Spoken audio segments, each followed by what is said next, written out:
So today we're going to do a workout for the upper body using just dumbbells. We're not going to need a bench or a chair or anything else. You just need a floor and a set of dumbbells. And something, if that sounds good to you, hit that like button for me to let me know you want more of this type of content. We're going to start out with warming up the muscles in your chest and back. So I'm going to grab a slightly lighter dumbbell than I would normally use for this exercise to help get the muscle primed and ready to go. So for this, we're gonna start with a pectoral fly. So for this exercise, you're gonna start with your hands right above your chest and with a slight bend in your elbow. From here, you're gonna drop the weights out to the sides, tap the ground, and then back into the center. Now, this exercise works primarily your chest, a little bit of your bicep, and for me, that's why I tended to not do this exercise as much, because I felt like my bicep is my limiting factor. As I've gotten stronger in that bicep, feel like I can get more into that chest. So we're gonna try this today, working on the chest fibers. Now, the great thing about this is you don't need a bench or any sort of equipment. You're going to just do about 10 of these, getting blood flow into your chest. Now, if it feels strenuous at 10, you're going a little bit too heavy, too fast. Try and just warm up, slight bend in your elbow, going all the way out to tap the ground. Now, our next exercise works the complement to that. The chest pulls this way, and now we're gonna do an exercise that does the opposite side. So we're supersetting these, which means we're pairing exercises with complementary muscles. So for this, we're going to do a bent over row. Now, what I like to do is put your back against the wall, so your hips are against that wall, and then lean forward. So you keep those hips against the wall. That'll give you that a little bit more support, where you keep your back straight and letting your arms hang down to the front. From here, you're gonna pull up to your rib cage, tapping the top of that dumbbell to your ribs, pinching your shoulder blades back and together. I like to look up just a little bit to make sure I'm keeping my back straight. So this works that bicep, the lats, and the muscles between your shoulder blades, like the rhomboids and middle traps. But primarily that latissimus dorsi, that lat muscle. So those are both compound exercises that work a lot of muscles all at once. I'm gonna go to a little heavier dumbbell, going back to pec flies with a 30-pound dumbbell now. So we just did a warm-up set. Now we're going into what's called a working set. The hands right above your shoulder, and then slight bend in the elbow, bringing the hands out to the sides and back to the middle. Now make sure you don't clank the dumbbells together. You don't want them to hit together, because that actually can break down the dumbbells over time. Going for about 10 reps. Now, since we are doing upper body today, what I'm gonna do between sets of the other two exercises is adding some deltoid exercise. So I really want to prioritize this deltoid muscle. Grabbing a lighter dumbbell and doing 10 lateral raises between these exercises. You feel that in the top of your shoulder, lifting out to the side and then back down.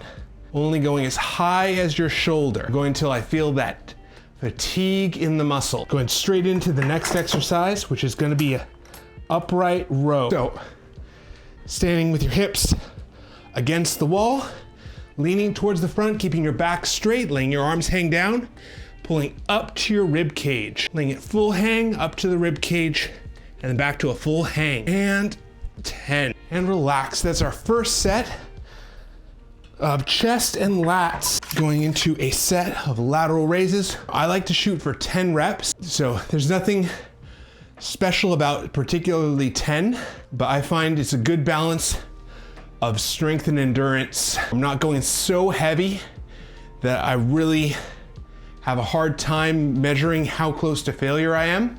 Less wear and tear on your joints to go higher reps, but it's also not so high that I'm getting no strength benefits from it either. I'm building both endurance and strength a little bit. Now, if your priority is one or other, only one of those, if you're just trying to get stronger, probably want to go lower reps. Now, if you're trying to just build muscle though, great thing about it is it doesn't actually matter. You can do 5 reps, you can do 30 reps. Anywhere in that range is fine as long as you are challenging the muscle, because that's what's gonna build muscle.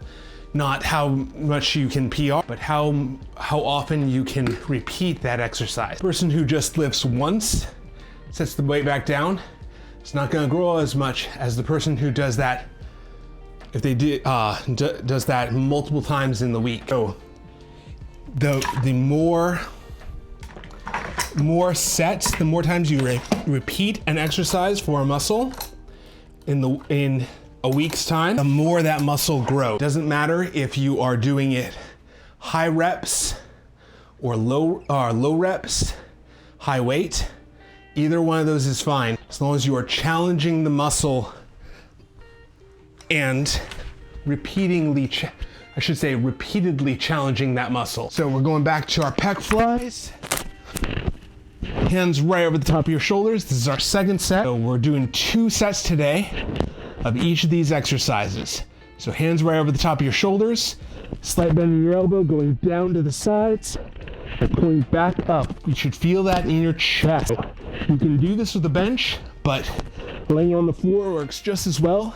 So if you're looking for a dumbbell only workout, this is a great way of working your chest without any extra equipment. Now I'm throwing in a set of lateral raises between each exercise. I want these muscles to grow more than everything else, so I'm working them a lot heavier. If you don't want to build out big shoulders, which honestly, who doesn't want to build out big shoulders? Then you don't have to do a set of deltoids between every workout or between every set.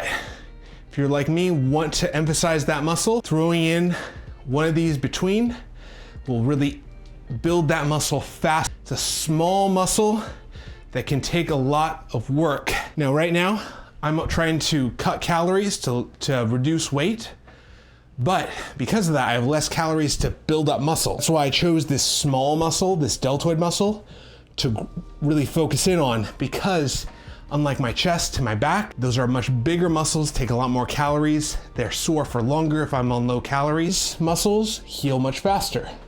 So that's why I like it in this workout. While I'm trying to lose weight, I emphasize smaller muscle groups to really build up during those times. The food you eat only has so many places it can go. So if you're eating less food, there's less food to go around in your whole body. So less per muscle. So I'm picking the smaller muscles that need less food to accomplish the growth that I'm looking for. If I work it too heavily right now, it's gonna be so sore that I can't recover fast enough. I'm still sore by the time I need to work out again, because there's just less energy to be able to recover. So keeping your back straight, pulling up to the back. 9 and 10. Hey B2, how are you doing? Good to see you. How have your workouts been going? So we're gonna switch to one more exercise to work the tricep, this muscle back here. The one thing about the pec fly is it works the bicep and chest, but doesn't really hit that tricep like the bench press does. So we're gonna do a skull crusher to hit that tricep to make sure that we get that working a little bit as well. Do you guys have any questions or comments? Want to talk about what you're doing in your workout? Sometimes I might be a little slow reading chat, but I do try and read it. Sometimes I get a little bit caught up in getting through the set. So it might take me a moment, but I will do my best to keep aware of that. So for a skull crusher, you're starting with your hands right above your shoulder. Your elbows are tucked in. So I don't want my elbows flared out like a bench press. So I don't want them out like this. I want them in and then up. And from here, you're gonna bring your hands, bending your elbows where your hands are right by your ears, and then back out straight. You should feel that right in the back of your arm, pushing out towards the front. You should feel that working in the back of your arms. Right, switching to a lighter weight, going back into lateral raises. Now, there's 2 ways of doing these. One is lifting straight out to the side. One is lifting slightly V'd forward. If it is uncomfortable on your shoulder, try the V forward, where you're at about a 45-degree angle. That'll help reduce that stress on your shoulder. For me personally, it doesn't really bother my shoulder, so I lift straight out to the sides. 9 and 10. Going back, laying on the ground. One more set of skull crushers. So hands over the top of your shoulders, bending elbows, bringing the hands down to your ears, keeping your elbows high. You should feel this right in the back of your arm. We're putting high tension on that tricep by keeping those elbows above your shoulders. Your elbows drop down here. It's gonna take tension off, keeping the elbows up high. Keeps that high tension where we're really building muscle faster. I'm going for a lateral raise for our last set. Lifting up to the side, finishing out with our final set of lateral raises. Now, if you like these Zora workouts and want to see more, I host them on Monday, Wednesday, and Friday at 11 a.m. Pacific time. So hope to see you there. And 10. Right. So that was our workout. See you guys next time.